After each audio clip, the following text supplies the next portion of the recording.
दोस्तों, नमस्कार। स्वागत है आपका हमारे यूट्यूब चैनल पर।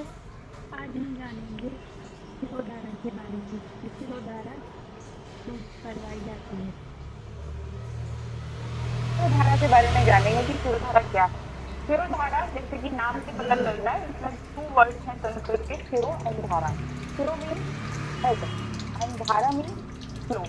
यानी शिरा प्रदेश पर हम किसी लिक्विड या तरलीय पदार्थ जो कि मेडिसिन होती है, उसको जब हम शिरा प्रदेश पे जेंटली पोरिंग करते हैं, धीरे धीरे गिराते हैं धारा के रूप में, वो प्रोसेस को हम शिरोधारा कहते हैं। अब सबसे पहले सवाल यही उठता है व्यक्ति के मन में। व्यक्ति वर्ड मैंने इसलिए यूज किया क्योंकि शिरोधारा बेसिकली हेल्दी यानी जो स्वस्थ व्यक्ति है और जो रोगी व्यक्ति है, दोनों करवा सकते हैं। ऐसा नहीं जिसको बीमारी है वही शिरोधारा कराएगा। जो व्यक्ति हेल्दी है लेकिन जस्ट रिलैक्सेशन के लिए, रिजुविनेशन के लिए, ताकि फटीगनेस ना हो, अपने जो है मेमोरी उसको इंक्रीज हो सके, स्लीप अच्छी आ सके, उसके लिए भी करवा सकते हैं। सबसे पहले है कि शिरोधारा कराने के लिए जो है वो औषधि कर ली जाती है, जिसमें हम घी या तेल ले सकते हैं, मेडिकेटेड रहते हैं यानी वो जड़ी बूटियों से स्थापित करते हैं। दूसरा, दूध का भी प्रयोग किया जाता है यानी दूध।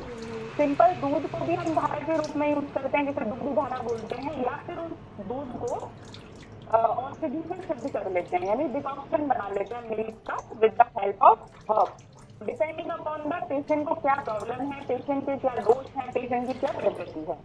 इसी तरह से पत्र धारा की जाती है, जिसमें हम बटर मिल्क यानी पत्र यूज कर सकते हैं। प्लेन पत्र भी यूज करते हैं या फिर पत्र को डिफरेंट औषधियों से यानी हर्ब से, जड़ी बूटियों से स्थापित कर लेते हैं according to the problem of the patient. अगर स्वस्थ व्यक्ति है तो सिंपल पत्र धारा से भी कर सकते हैं। कभी कभी हमें कोकोनट वाटर यानी नारियल जल से भी जो है वो धारा करनी पड़ती है, या कभी कभी पेशेंट को हम सिर्फ प्लेन वाटर यानी जल से भी हम जो है वो धारा करते हैं।